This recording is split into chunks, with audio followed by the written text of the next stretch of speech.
So just going to go over a little bit of my 4910 modifications, Echo 4910.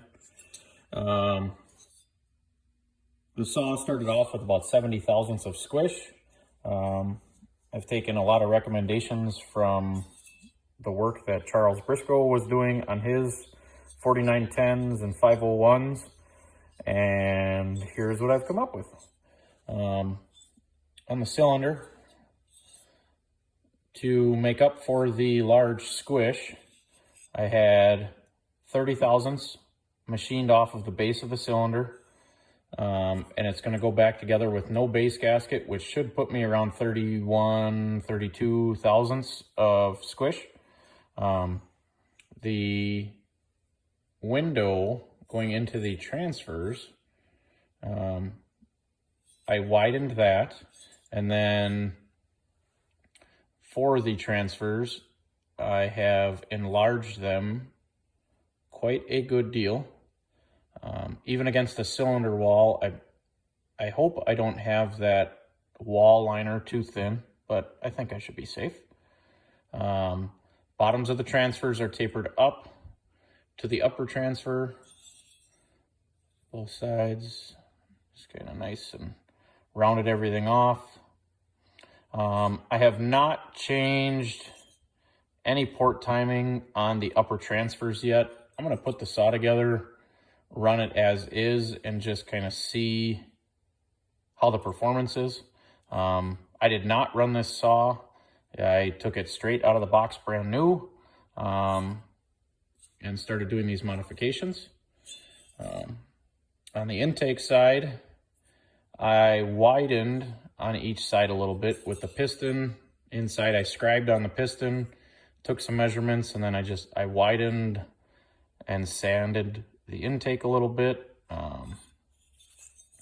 The exhaust, I sanded a little bit and polished it up, and I raised the exhaust roof up, which is going to land at about 102 degrees. Rechamfered all the edges. The exhaust was also widened on each side. I don't know if you can kind of see.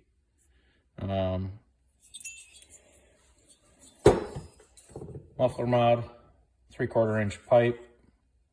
It's going to stick out a little bit, but she's open. Got rid of the limiter caps on the carburetor. And then I have also opened up, I got rid of the, I don't even know what you would call it. There was additional plastic that made a cross inside this intake piece. So I got that all out of the way, sanded it up. So just about ready to reassemble. Then I thought I'd just show what I use for all my work. So actually, to start with, all of the lower transfer work was opened up just with this carbide cutter. Raised the exhaust roof with this one.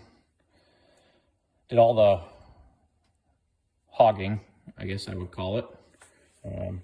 Then with the small Dremel and a little rounded burr, that's where I kind of cleaned up some of the edges, rounded things off a little bit finer, so that there was no deep cuts. Everything just blended well with that piece. And then for the chamfering on the ports inside the cylinder, just a little diamond wheel.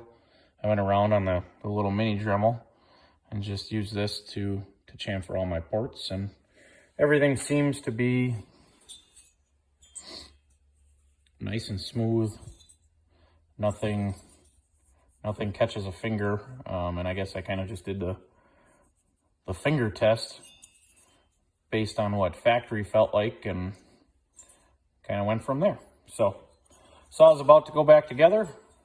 Hopefully this week get it running, and I'll get a second video on an update of what I think of the saw running. Maybe get a compression test. I have never run one of these saws before. I just thought all of the videos and performance gains that these saws were showing was pretty intriguing. So picked one up myself and giving her hell. So we'll see what happens.